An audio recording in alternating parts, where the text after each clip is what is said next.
से मैं हूं सुमैया खुर्शीद। सबसे पहले हेडलाइंस।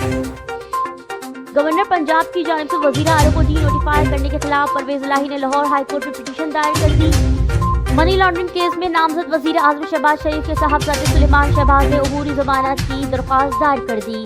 मनी लॉन्ड्रिंग केस में नामजद सुलेमान शहबाज दरख्वास्त जमानत दायर करने के लिए स्पेशल कोर्ट सेंट्रल पहुंचे।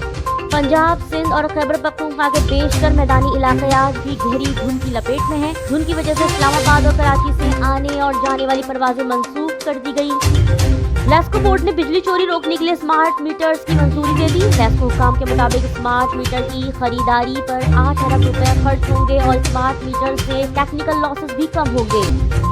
वफाकी ब्यूरोक्रेसी में उखाड़ पिछाड़ करते हुए ग्रेड 21 के अफसर एहसन अली मंगी को एडिशनल सेक्रेटरी वजारत तिजारत तैनात कर दिया गया है। ग्रेड 21 के अफसर फरीद इकबाल कुरैशी को सेक्रेटरी ट्रेड डेवलपमेंट अथॉरिटी तैनात कर दिया गया है। कोरंगी में मुबैना तौर पर डाकुओं की फायरिंग से लड़की जहां बहक हो गई। पुलिस के मुताबिक वाकया कोरंगी नंबर 5 में पेश आया, जहां घर में फायरिंग से एक लड़की जहां बहक हो गई। कराची समेत मुल्क के बेशतर इलाकों में मौसम सर्द और खुश्क, जबकि शुमाली इलाकों और शुमाली बलूचिस्तान में शदीद सर्दी हो गई।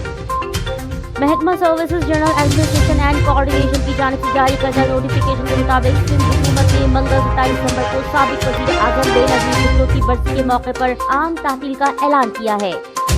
पाकिस्तान पीपल्स पार्टी के को चेयरमैन साबिक सदर आसिफ अली जरदारी और चेयरमैन पीपल्स पार्टी वजीर खारजा बिलावल भुट्टो जरदारी की इस्लामाबाद में बम धमाके की मजम्मत। धमाके में पुलिस एहलकार की शहादत पर इजहार अफसोस। घोट की कच्चे के इलाके में डाकू राज का बहुत बड़ा चैलेंज सामने आया है। घोट की डाकुओं के मुकाबले में पुलिस अफसरान की शहादत के बाद हुकूमत सिंध ने बड़ा फैसला किया है। एसएसपी तनवीर तनियो ने कहा है कि घोट की में जैसा चैलेंज है, इसी किस्म की टेक्नोलॉजी खरीदी जा रही है। डाकुओं के पास जदीद असलहा आया तो ट्रेन बख्तरबंद गैर मौसर हो गई थी। नई टेक्नोलॉजी की बदौलत पुलिस के मसाइल में कमी और वसाइल में सुई सदन गैस कंपनी की जानिब से जिला कोरंगी के इलाकों में गैर एलानिया लोड शेडिंग। हेडलाइन अभी जानिए, बढ़ते हैं तफसीलात की तरफ।